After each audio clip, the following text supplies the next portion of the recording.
பூனைக்கு, அதுவும் கருப்பு பூனைக்கு நமக்கு கெட்டது ஏதாவது நடக்க போகுதுன்னா அதை முன்கூட்டியே தெரிஞ்சுக்கிற அதீத சக்தி இருக்குன்னு ஒரு விலங்குகள் நல அமைப்பு கண்டுபிடிச்சிருக்காங்க.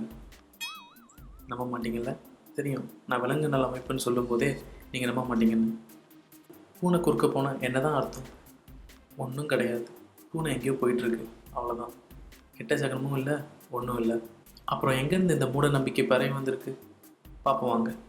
பூனை இங்கே எப்போவுமே கெட்ட சகுனமாக சித்தரிக்கப்படலை. ஆரம்ப எஜிப்சிய காலத்தில் பூனை பாம்புகளை கொள்கிற விலங்காக இருந்ததால் அதை தெய்வமாக வழிபட்டு வந்தாங்க. பாஸ்டர்ட் என்ற எஜிப்சியன் கடவுள் பூனை தலை கொண்டதாக இருந்துச்சு. பூனைகளை கொள்வது மரண தண்டனைக்குரிய குற்றமாக பார்க்கப்பட்டுச்சு. பூனைங்க இறந்த பிறகு அதை மம்மிகளாக மாற்றி அதுக்கு பிரமிடும் கட்டிட்டு வந்தாங்க.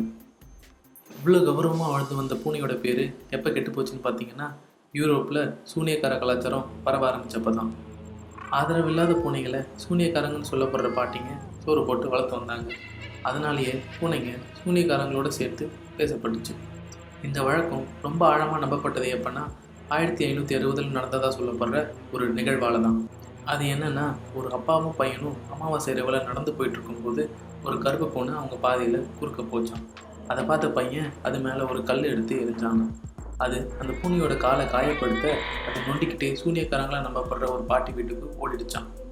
அடுத்த நாள் காலையில் அப்பாவும் பையனும் அந்த பாட்டியை ஒரு கடத்தருவில் பார்க்கும்போது அவங்களும் நொண்டிக்கிட்டே நடந்து போனாங்களாம். இந்த நிகழ்விலிருந்து தான் சூனியக்காரங்க இரவில் கருப்பு பூனைகளாக மாறி வேவு பார்க்குறதாவும் கெட்ட விஷயங்களை செய்கிறதாவும் ஊர் மக்கள் ஆழமாக நம்ப ஆரம்பித்தாங்க. கருப்பு பூனைகளையும் கெட்ட சகுனமாக பார்க்க ஆரம்பித்தாங்க. இந்த மூட நம்பிக்கை ஆங்கிலேயர்கள் போன இடம்லாம் பரவ ஆரம்பிச்சது. கடைசியில் இந்தியாவிலையும் ஆழமாக பரவி இருக்கு. சரி, கருப்பு பூனைகளை இவ்வளோ கெட்டதாக சித்தரித்தாலும் இன்னமும் இவை சில இடங்களில் அதிர்ஷ்டமாகவும் பார்க்கப்படுது. ஸ்காட்லாண்டில் ஒரு கருப்பு பூனை வீட்டுக்குள்ளே வந்தால் செல்வம் வரும்னு நம்பப்படுது. ஜப்பான் நாட்டில் பெண்கள் கருப்பு பூனை வளர்த்து வந்தால் அவங்களுக்கு நிறைய வரன்கள் தேடி வரும்னு நம்பப்படுது. ஆக மொத்தம் எல்லாமே மூட நம்பிக்கை தான். கருப்பு பூனை நம்ம வழியில் குறுக்க போனால் அது பாட்டு போட்டோம், நம்ம பாட்டு போவோம்.